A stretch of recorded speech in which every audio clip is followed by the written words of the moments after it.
Would you climb into black water for a child you barely knew, knowing the current could take you both? Rain hammered the city like 1,000 drummers on tin rooftops. It was the kind of Monday storm that turned sidewalks into slick ribbons and manholes into open mouths. At residential Alameda in Polanco, where glass towers pretended that nature could be kept politely at the curb, the storm reminded everyone who was in charge. "Help! Mateo, someone help him!" The shout snapped through thunder and traffic. Beatrice Solis, the building administrator, was pointing, her voice breaking toward panic. The iron cover of a storm drain had been ripped loose by the pressure of churning water, leaving a black, gaping hole where feet should never go.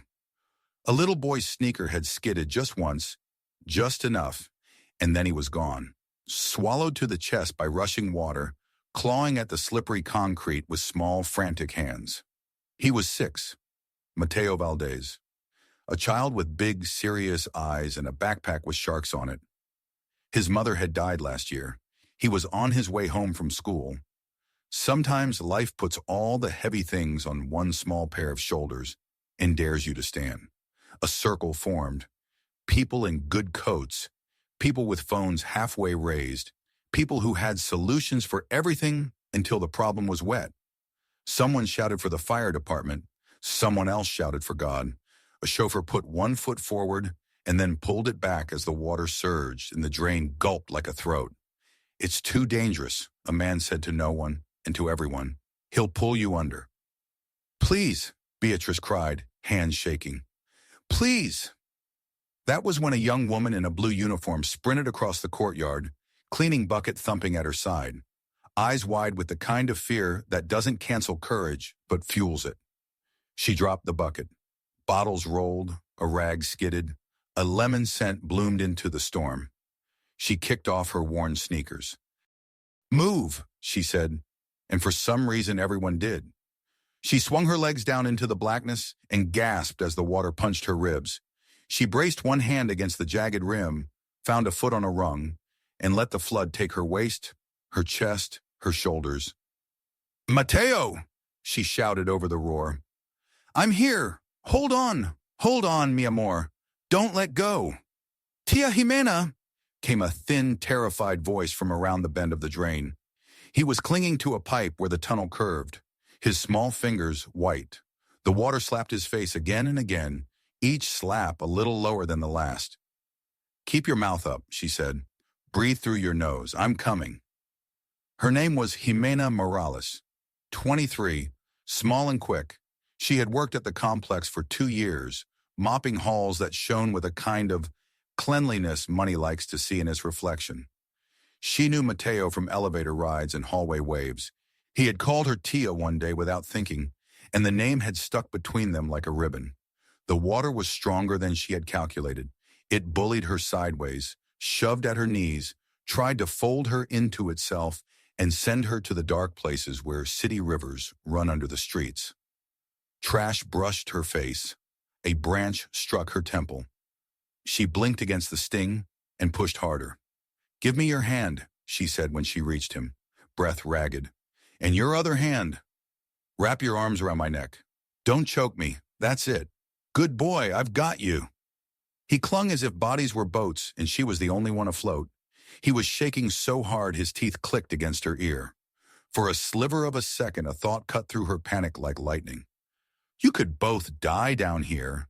Then she shoved the thought into the same place she put other impossible math rent due, bus schedules, days off she didn't take, and started back. Upstream is a cruel direction. Twice the current shoved them into the tunnel wall. Once her foot slipped on algae and they went under and came up coughing. Somewhere above them, someone was crying. Somewhere behind them, the street was still swallowing rain. "Kick when I kick," she said to the boy. "Breathe when I say breathe. Now, breathe, now, breathe." They made it to the mouth of that awful hole, and dozens of hands reached down. Neighbors, security. Even the frozen man in the good coat leaned in and became useful. Jimena pushed the child up first, boosting him with all the strength she could find. He slid out of her arms, and then hands pulled him into the air, and then he was on the pavement, coughing up city water in fear. "Jimena!" someone shouted. and for a moment she thought the voice was for another Jimena. Then she felt hands under her armpits, felt the movement that meant up, up, any direction but down. She popped out into the rainy light and landed on the wet concrete with her legs shaking and her lungs burning, and her heart so loud it seemed to live in her throat. She crawled toward the boy. He was pale and blinking and shock small. She brushed hair out of his face. "Ya paso," she whispered. "It's over. Look at me." He did. His lips trembled. Then he smiled at her, crooked, brave, a sugar-cracked thing, and said, "Gracias, tia Jimena." He relaxed into her lap like the safest bed he had ever known. A black sedan coasted half onto the sidewalk and braked hard. A man got out too fast and stumbled, as if his legs had forgotten what it meant to walk and not run. He was tall and well-dressed, the kind of face you see in glossy magazines, the kind that carries last names like their company logos. Sebastian Valdez, 34, husband for 2 short, father for 6 years, widower for 1. "Mateo," he said, and it wasn't a word so much as a sound that meant every prayer he'd ever heard as a child. He dropped to his knees beside them. "Mi hijo." "Moo!" "He's all right," Jimena said, her own teeth chattering, her hair plastered to her skull, her lips split with cold. Cold, scared, but... She bit down on the tremor in her voice. "He's here." He looked at her then. Not a glance. The look you give someone you will never forget because they kept your life from going dark. Her uniform was soaked, muddy streaks mapped her arms, and there was a small cut above her eyebrow, but she was steady. Her hand was on his son's chest in a way that told the heart inside. "Keep going."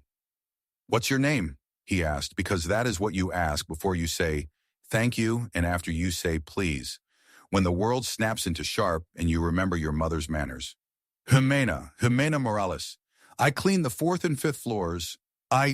She broke off because the ambulance siren cracked the air in half. At the hospital, bright lights turned the world clinical. Mateo disappeared behind swinging doors. Jimena stood, shivering, in a puddle created by the water falling from her hair. She started to step away, to find a bathroom, to vanish from this expensive brightness back into the places people like her are supposed to know. "Please," Sebastian said quietly, touching her wet sleeve. "Stay. He'll want you if he wakes." "I'm filthy," she said automatically. "You could be covered in gold," he said, and there was no flattery in it, just the facts. "You saved my son." They sat together on hard chairs in a hallway that smelled like lemon cleaner and loss. An hour folded itself into pieces and put itself back together slowly. A doctor with gentle hands and a face like a man who has explained bad things too many times came out to tell them the good thing. "He's fine. A scare. No significant water inhalation, fortunately. We'll keep him for observation and discharge later." "Gracias a Dios," Sebastian said and let his shoulders drop for the first time since the call. The doctor hesitated. "Mr. Valdez," he said, glancing at his chart. "Mateo lost his mother last year." "Yes," Sebastian said, careful with the word. "A car accident. An incident like today can stir up the memory of a previous trauma. He'll need a lot of emotional support in the next days. Familiar faces, calm routines, no abrupt changes." "Familiar faces," Sebastian repeated, as if trying the phrase on his tongue. A nurse appeared a few minutes later. "He's awake," she said, smiling. "He's asking for his tia Jimena." Jimena's eyes widened, and she glanced at Sebastian, unsure of her place. "Go," he said, and his voice made it an invitation instead of a test. Mateo's room was soft with beeping and rain sounds from the window. He looked small in the bed, hospital gown swallowing his narrow shoulders. When Jimena walked in, his whole face rearranged itself into a shape that looked like relief. "You stayed," he said, a statement, a check like he was learning that sometimes you could trust a good thing to still be there when you woke up. "Of course," she said, tucking the blanket under his feet the way her mother had tucked blankets under hers. "What kind of tia would I be if I left you with hospital jello and no stories?" He lifted his arms without thinking. She sat on the chair and he wrapped himself around her arm because somewhere between the drain and the hallway, her body had become geography. From the doorway, Sebastian watched their silhouettes. The way she didn't coo at his son or talk down to him. The way she told a story about a brave little fish who swam upstream to bring light to a dark place. The way the boy's breathing synced to the rhythm of her voice. Since the accident, Mateo had worn sadness like a heavy coat in July. He never took it off. He had not let anyone take it off him. Jimena hadn't even tried. She had simply sat down and he had crawled out of it on his own. A heavy step sounded behind Sebastian. A presence organized itself around cologne and control. "Where is my grandson?" asked a baritone voice that made a nurse look up. It was a voice accustomed to closed-door meetings, to signatures that changed the temperature of rooms. "Papa," Sebastian said, turning. "He's okay. It was close. Jimena." He gestured toward the room. Hector Valdez was 62. Gray hair as neat as an audit. Watch that cost a semester of private school tuition. He looked into the room and saw a wet uniform and a poor girl holding a rich boy, and in the equation he carried in his head, certain variables flashed red. "And who is this señorita?" he asked, tone polite enough to pass inspection and sharp enough to cut skin. "Jimena," Sebastian said, because he was proud of the name now. "She saved him." Hector's eyes moved over Jimena like a scanner. He filed what he saw under a heading he didn't say out loud. Risk. "I see," he said, and his voice said other things. "Not now, not here, not like this." Jimena felt the temperature drop when Hector stood in the doorway. Old instincts from places where your presence is always under review told her to stand up straight, to apologize for her existence. She nodded, murmured that she should get back to work, that she would check on Mateo tomorrow if it was all right. "Thank you," Sebastian said, and meant it with every cell. Hector nodded once like a man granting an employee permission to pass him in the hall. They discharged Mateo 2 days later. It was agreed by whom, in what room, and with what kind of nod no one bothered to ask that he would go to Hector's mansion in Lomas de Chapultepec to recover, as if Mateo were a convalescent case of influenza, and not a little boy who needed whatever small safe place might hold him. The Valdez mansion was the kind that made photographers whisper about lines and light. The driveway curled like a smile. The garden was the size of some neighborhoods. Guards at the gate moved their heads in unison. Hector had lived there alone since his wife died 5 years ago. He liked the quiet way it listened to him. "Is Tia Jimena coming?" Mateo asked after his second night there, still waking at 2 a.m., still making his bed a raft and his blanket a life vest. "She works far away from here," Sebastian said, hating the shape of the answer in his mouth. "I want to see her," the boy said simply. "She said she'd tell me the ending." Hector was listening. He listened the way men who had survived in business learned to listen, pass the words into the currents. He heard an attachment forming, a kind of loyalty he couldn't control. He performed a fatherly smile. "We will get you a nanny," he said, "someone appropriate." He called a boutique agency and said the phrases such agencies expect to hear: traditional values, discretion, experience with families like ours. He came to the building to talk to Jimena himself, because causing a problem to evaporate at the source had always been his preferred method. He found her in the lobby, polishing brass that already shone. "Señorita," he said, and she turned in that quick, attentive way that tells you she had been taught to stop what she was doing and look up when addressed. "I wanted to thank you again for what you did." "You're welcome, sir," she said. And the "sir" landed the way old obedience lands when it's both survival and habit. "I also wanted," he continued, adjusting his tie like someone adjusting a blade, "to talk about boundaries." He smiled a smile that made what came next sound reasonable. "You have your life here, your work, and we have ours. My grandson has been through much. It is best for him to keep worlds separate. Do you understand?" Jimena's heartbeat deepened. She understood many things at once. She understood that he was telling her to disappear, that he did not want to know that his grandson had called a cleaning lady Tia, that he had filed her existence under temporary emergency and would now, with a memo and a glance, return to regular programming. "I only wanted to make sure he was okay," she said softly. "He is," Hector said. "Children become attached quickly. They also confuse roles. We should not encourage that. Keep this conversation between us. There's no need to trouble my son with details. He has a lot on his plate. That last sentence was an old trick throw a man's love for his son in his face, and call it responsibility. Jimena's throat tightened. Yes, sir, she said. Because what else can you say when the person standing in front of you can bend your job into a termination letter? That afternoon, Sebastian swung by the complex for a folder he'd left in his office.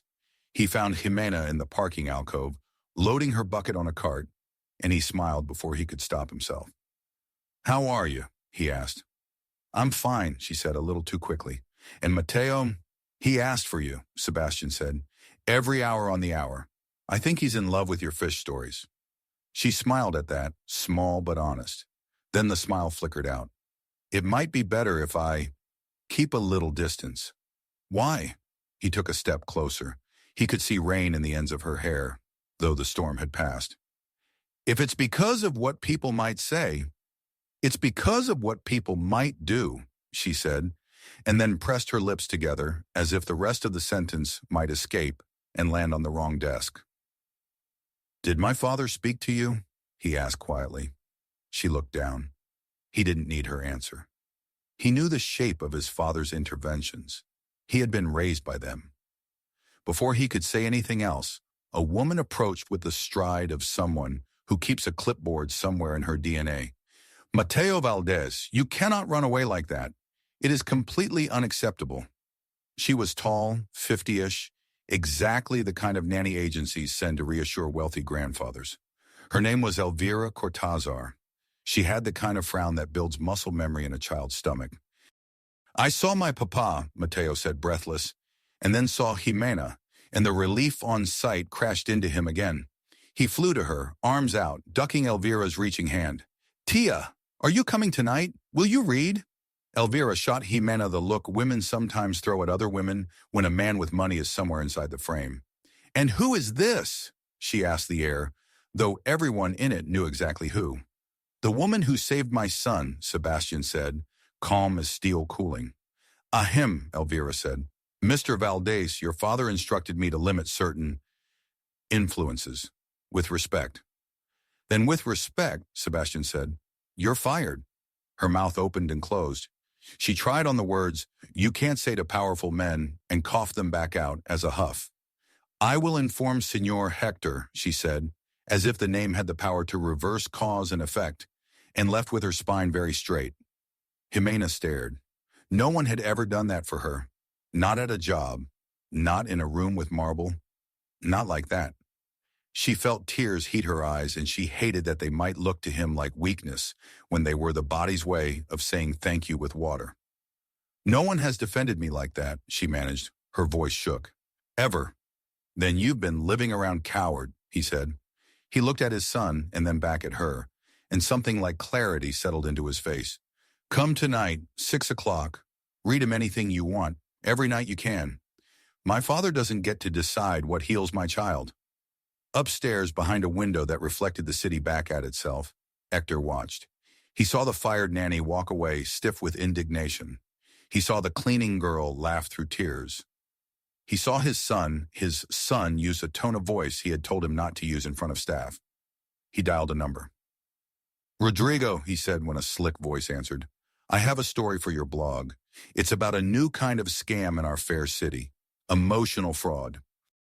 People who play hero for one day to worm their way into wealthy families. Anonymous sources, I presume? Rodrigo purred. Of course, Hector said. Make it spooky. Make it plausible. He called Ophelia next, who lived to know things before her neighbors did, and he planted seeds like a careful farmer. Hints about gratitude turned to manipulation, men at their most vulnerable, how the poor are trained by their hunger to reach for the rich. By lunch, Ophelia had told 10 people. By dinner, 30. By morning, the comment section under Rodrigo's article was a bonfire with opinions like gasoline. Jimena walked into work and watched the welcome mats flip to their scratchier side. The doorman, who usually called her Gurita with a smile, nodded at the floor. 2 residents in yoga pants stopped talking when she entered the elevator. In the lobby, a young mother lifted her toddler off the bench Jimena was about to dust, as if poor were contagious and the child hadn't already licked a dog bowl that morning. Don Armando, her supervisor, called her into the staff room and closed the door, hat in his hands. "I believe you," he said without being asked. "But people are saying things." "What things?" she asked, though she had read every one of them at 3 a.m. when she shouldn't have. "That maybe you shouldn't be going up to 1502 so much," he said, shame thick in his throat. "Just until this calms down." That night her phone rang twice with blocked numbers and ugly voices. "Have some dignity," one said. "Leave those people alone." The second voice hissed the kind of words that make women look at their locks twice. She went to find Sebastian the next morning, because you can only hold a storm in your chest for so long before it spills. He was waiting for her with a face like a man who had decided something about the person he wanted to be. "I don't believe a word of it," he said, before she could open her mouth. "Come tonight, come tomorrow. Don't let small people make you smaller." "I don't want this to hurt you," she whispered, "or Mateo." "Everything good I have ever had came with risk," he said. "This is no different." A week later, he knocked on a door in a neighborhood the valet never drove through. Jimena opened it, surprised and embarrassed in equal measure, wiping her hands on a towel that smelled like soap and cilantro. "Senor Valdez." "Sebastian," he said. "Please." He stepped into a living room that was small and immaculate and full of things that had been kept rather than bought. On the floor, a 4-year-old boy, Javi, she told him, was puzzling a picture together with his tongue between his teeth. A woman in her 50s emerged from the kitchen with a smile that made lines on her face look like good stories. "Doña Lourdes," Jimena said, "this is—" "The father of the boy you saved," Lourdes finished, wiping a hand on her apron and offering it with all the dignity of a queen. "Qué honor." They ate soup with avocado and talked about fathers who worked and fathers who drank and daughters who decided to be brave because someone had to. Lourdes spoke of Jimena at 17 when her own father died, and she took on extra shifts to keep the house from sliding. She spoke of the day Jimena brought her older sister and Javi back home because sometimes a house needs more hearts in it, not fewer. Sebastian listened. There is a kind of attention that goes beyond hearing. It's a gathering, a careful collecting of details, to hold them like you would hold a child's hand crossing a street. He left that night with a piece of home folded into him and a decision growing teeth. Across town, inside the mansion, Hector sat with a woman named Alicia Mendoza in the quiet corner where favors cost honesty. Alicia cleaned for the building. She had a daughter who needed surgery. Hector had a way of helping that always came with a receipt. "When I can, I will," he said. "And when I need, you will." The need came 2 days later. A watch, expensive, heavy, a limited edition, went missing from a gym locker on the 20th floor. That watch, Alicia knew, was the kind of prop that turns rumor into law. "It would be very unfortunate," Hector murmured, "if certain people thought they could do more than clean." Alicia said yes. She cried in the shower afterward. In a world where all your options are bad, you choose the one that buys a doctor 5 minutes and hope God grades on a curve. Security discovered the watch in the cleaning closet behind a bucket, very much like Jimena's. They discovered it in a way that ensured a witness. They discovered it with a performance that could be replayed in 6 different apartments before dinner. Don Armando swallowed hard and asked Jimena to step into the office. She looked at the watch lying on the desk, as if it were a snake wrapped in a silk ribbon. "It isn't mine," she said. "I didn't." "I know," Don Armando said so softly she almost didn't hear him. "I know. But the committee wants you suspended while they investigate." "Investigate," she said. The word tasted like tin. That night she didn't go to 1502. She sat on her bed and stared at the stain on the ceiling where last year's rainy season came in, and she let herself cry in a way she hadn't cried in public halls. Her phone buzzed. Mateo, a voice message. "Tia," he whispered, shy and proud of the whisper. "I drew the brave fish." And then louder, because he couldn't help it, "Please come tomorrow." Sebastian learned about the watch at 11 p.m. from a text message he read 3 times to be sure his eyes weren't lying. He sat very still for 10 minutes. Then he called a man named Caesar, who owed him a favor from another life. "Pull the security footage from the east hallway on level 4, he said. "Everything from this afternoon. At 2 in the morning, in the glow of a laptop and the hum of a house too large for one man, he watched Alicia enter the closet empty-handed and leave as if nothing had happened. 15 minutes later, security came in with a camera crew and found exactly what they needed to believe. He watched Alicia sit on a plastic chair in the staff room, hands folded, face scraped raw with guilt you could see from space. He stopped the video and leaned back and closed his eyes and inhaled pain like air.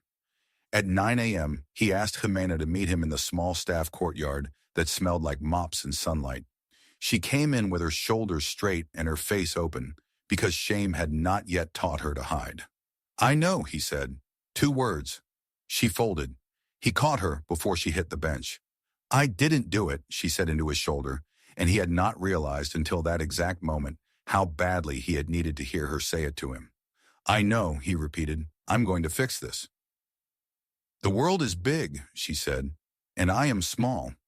"My father is big," he said. "That's different." "Is it?" she asked, because poor people are philosophers without trying. He smiled, tired.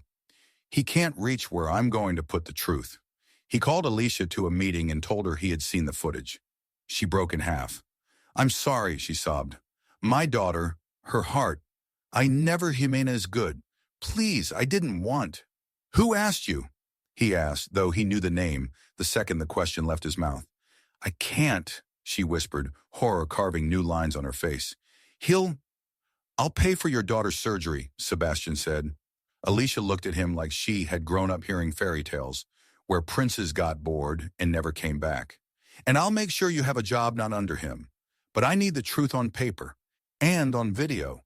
And I need you to never, ever let anyone use your child to make you into a weapon again." She nodded, crying, nodding again, because sometimes mercy is the only language your body remembers how to say yes to. He took the recording to the building's committee.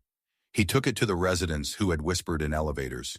He took it to Ophelia and watched her eyes go wide with the speed at which a rumor can boomerang. He took it finally to the mansion in Lomas and set it on the cherrywood desk where his father kept contracts and photographs of golf. Hector watched the video without moving.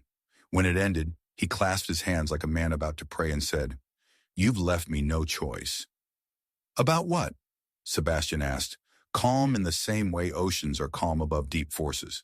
"To protect the family," Hector said, as if the word had deeds attached to it. "Sometimes we do. Distasteful things to prevent greater harms. Hurting a woman to keep your status from feeling fragile is not protection," Sebastian said. "It's cowardice in an expensive suit." Hector gave him the look he had given board members before he replaced them. "You think you understand the world because you have a good heart and a good tailor. You do not. People will take advantage of you if you let them. And then of your son."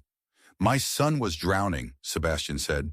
"A woman you would not invite to dinner climbed into a river of trash and handed him back to me. If that is taking advantage, I want more of it." "Do not bring her into this house," Hector said quietly. And there it was, the line. "This is not your house," Sebastian said, standing. "I do not live under your rules. Not anymore." The article came down 2 days later. Rodrigo posted a retraction full of words that didn't admit fault and managed not to apologize while removing the content. People who had whispered loudly whispered as loudly in reverse. The watch reappeared on its owner's wrist with a story about misunderstanding that fit neatly into ego. Alicia took a week off. Sebastian sent a check to a hospital and told Jimena he had done so because one woman's pain should not be the currency for another woman's removal. Some fractures don't heal because the people holding opposite sides decide they'd rather keep the break than hold the same thing together. Hector decided that. He became polite in a way sharper than rudeness. He sent gifts that said, "You belong in certain places, but never here." He told friends he was concerned about his son's judgment. He didn't call Jimena directly again. He didn't have to. The city is full of people who will speak for men like him. Jimena kept coming. She read stories. She brought craft paper and tape and made a fish with Mateo that they hung from the ceiling, where it spun slowly and caught the light. She learned his patterns and respected them, how he needed to line up his crayons before he began, how he liked to repeat the last sentence of a story under his breath like a spell. She never pushed a hug. He gave her 1,000. Sebastian learned the shape of evenings with two voices instead of one. He learned how to listen to the part of his body that had been quiet since Ari died. He learned the names of the bus stops near Jimena's house and stopped thinking distance was covered only by tires and cash. He learned that love is not what you feel when things are glossy. It's what you decide when things are messy. 2 months after the drains swallowed and spit out a new family, a court date swallowed a different kind of day. Security footage, signed statements. A building manager finally brave enough to say, "I was told to look the other way." Hector's lawyer and Sebastian's lawyer, and some irony that could be seen from space. It did not become a matter of police, it became a matter of reputation, which for men like Hector is a currency more volatile than crypto. He settled. He contributed to a fund for staff health emergencies. He announced a mentorship program for cleaners' children and said the word giving back into microphones with perfect posture. "Do you think he's sorry?" Jimena asked the night news crews stopped trailing their building. "I think he's practical," Sebastian said. "Sometimes practicality and goodness arrive at the same address. The delivery still appears." Mateo's nightmares quieted. He still woke sometimes at 2, and when he did, he would pad down the hall and stand in the doorway of his father's room and whisper, "Fish!" Sebastian would push back the covers and make room, and they would lie there in the dark reciting. The brave fish swam upstream, even when everything pushed him down. And he kept going because someone was waiting for him with a light. Eventually, Mateo would say, "Good night, Mama," and it would break a heart and mend it in the same breath. Spring arrived with bougainvillea and a festival at school where children wore paper hats and parents filmed badly. Mateo stood on a small stage and held a microphone with both hands and read a poem he had written with his teacher. It was 4 lines. It made grown men cry. "My mama's in the sky. My papa's on the ground. When I fell into the water, my tia made a bridge.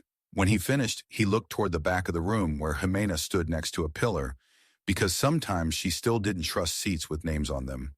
He lifted his hand and waved. The principal glanced toward Hector and then toward Sebastian and made a note about changing policies to match reality. One evening in June, Jimena arrived at 15:02 with a book under her arm and a question knocking in her chest. She found Sebastian in the kitchen making pasta badly and said in a voice that tried to be light and mist, "Can we talk?" He turned off the burner. The sauce bubbled 2 soft curses. "Always." She took a breath that connected her spine to the floor. "I want to study," she said. "Education. Child development. Something with certificates. Something I can put in a folder and show people who think paper matters more than water." "I'll help," he said immediately, as if she had asked him to pass the salt. "We'll find night classes. We'll find a scholarship. We'll find a way." "I didn't ask because I want money," she said, and he heard the pride in it and loved it. "I asked because it means I might have less time at night. Fewer stories." "Tell him that," he said. "He will write you a schedule and tape it to the fridge." They told Mateo after dinner. He drew a calendar with stickers and assigned fish story nights to Tuesdays and Thursdays, with 2 wild cards for emergencies and holidays. He labeled the weekends adventure days because a child with 2 safe adults will invent normal whenever he can.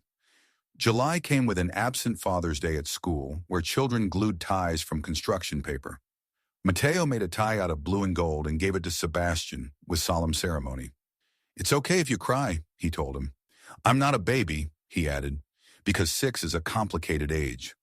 August came with a heat wave and a blackout, and neighbors on balconies talking to each other for the first time in years. Someone brought a guitar. Someone else brought the last working fan. Jimena fell asleep in an armchair, with her cheek on the book she was studying. Sebastian watched her breathe and thought about vows and decided love was not a surrender, but a strategy. Hector watched from his mansion across town, the one that had windows facing a garden he rarely entered. He had each morning begun placing a newspaper on the breakfast table, each morning choosing not to read certain pages. He told himself stories about legacy and protection and the way the world behaves. The stories held during daylight and fell apart at night when the house sounded too much like an empty place pretending to be full.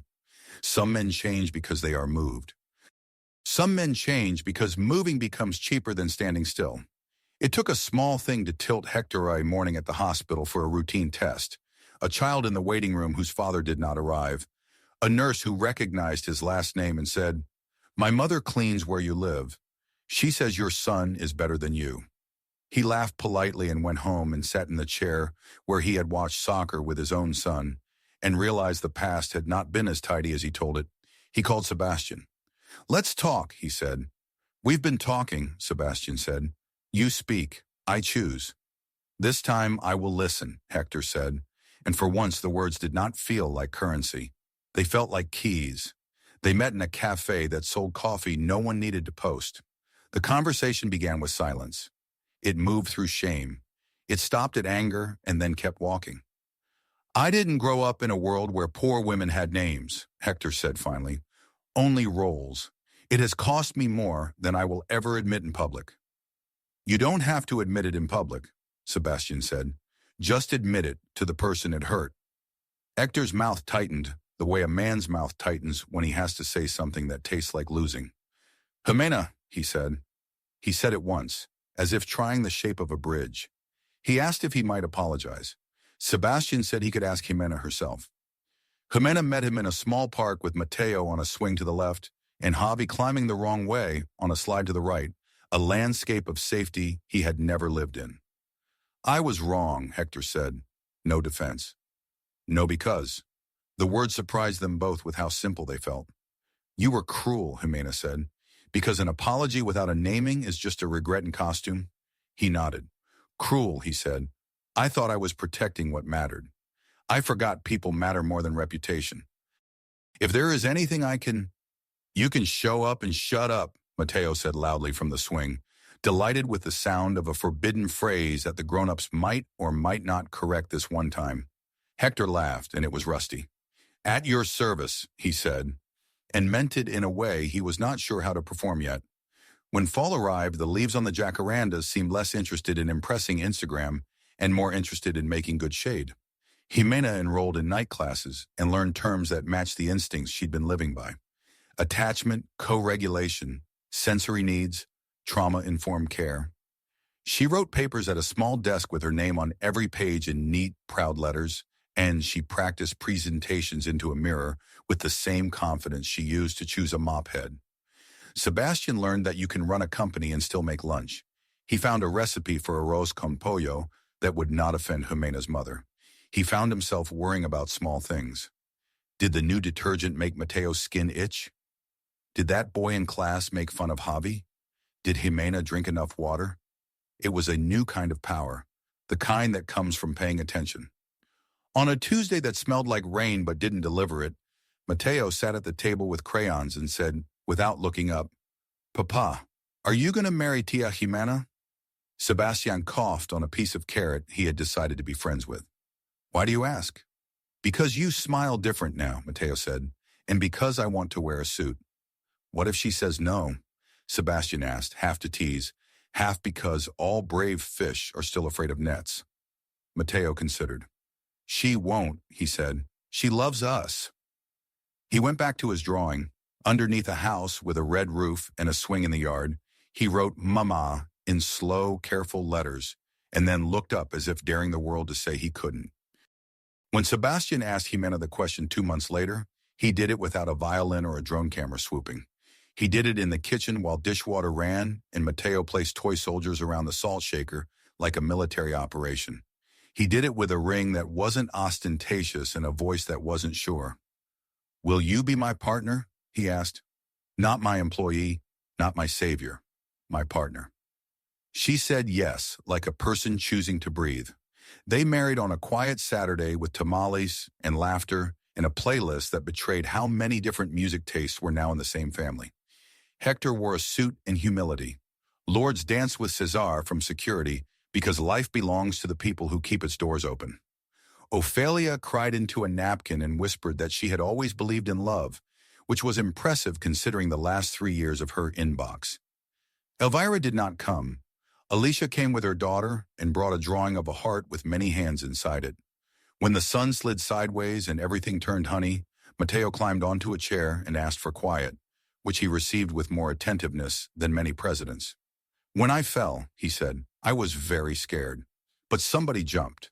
Now we are a family, that's all. If you had asked the people at that party to say what they remembered a year later, some would say the way the light fell through the tree leaves like coins. Some would say the taste of the salsa and the way it burned in the best way. Some would say the look on the face of a man who had been old too early becoming young again in a single smile. But most would say this: a boy who had learned silence chose to speak, and the words he chose were about bridges. It didn't end there. Stories don't end when we clap. They keep rolling in quieter frames. Jimena's classes turned into a certificate. The certificate turned into a job at the community center, where she led a support group for kids with losses nobody in nice neighborhoods likes to name. People from the building started sending their donations to the center instead of to abstract foundations with Latin names. Sometimes they even sent their time. Hector came on Tuesdays and put out chairs and didn't speak unless someone asked him to. The first time he said "I'm sorry" to someone not in his family, he felt the floor hold him up. He was surprised by how stable it felt. Sebastian learned that protecting his son didn't mean narrowing his world. It meant widening it in carefully chosen ways. He learned to say no to dinners that wanted him to perform grief. He learned to say yes to PTA meetings that wanted him to staple things and be bored. He learned to ignore what men on panels thought about men's feelings and to listen to what his son's face looked like right before it looked brave. Mateo learned to swim. The first time he put his face under the water on purpose, Jimena had to look away because the universe is not supposed to be that poetic without warning. He surfaced and shouted, "I did it!" sealing a peace with water that would not erase what happened, but would teach his body that it could hold more than fear.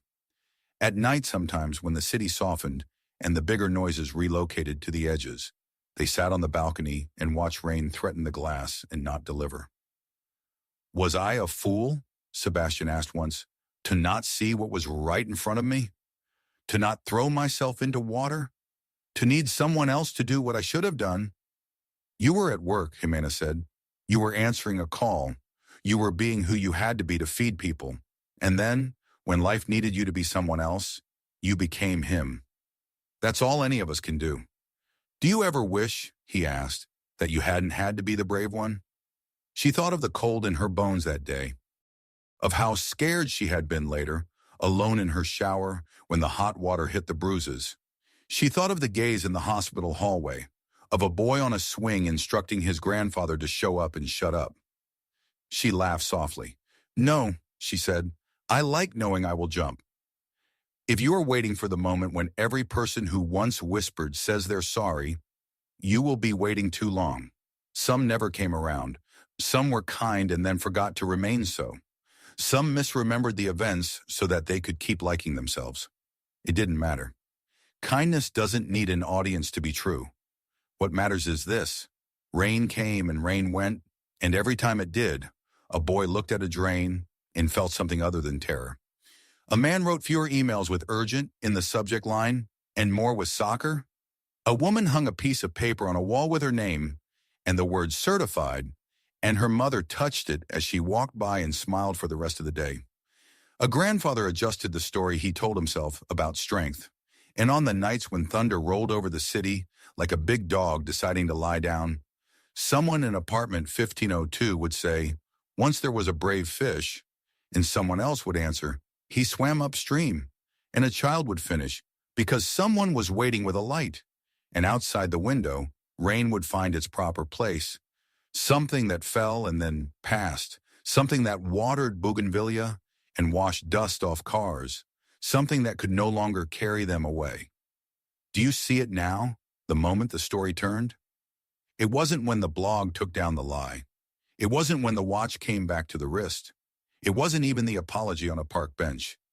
It was a second in a black tunnel when a small woman decided the fear inside her was not the boss of the love inside her. That is the hinge. Everything else, the pasta overcooked and eaten anyway, the dress bought with cash and altered by an aunt, the Tuesday nights and the calendar on the fridge swung open because of it. If you ever find yourself standing on a sidewalk with a circle of people around an opening, if fear stands beside you and suggests that you do rational calculus while a child's fingers whiten on a pipe, Remember this story.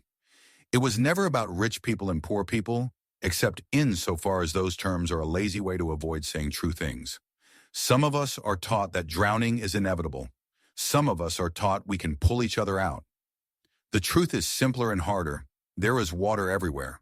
The brave learn how to breathe for two. The wise learn how to be the hands that pull. And if a voice in you whispers you don't belong in the bright places where the saved end up, listen past it to another voice, a boy's maybe, or your own, younger saying, the thing that changed a house and a heart and a name. Stay.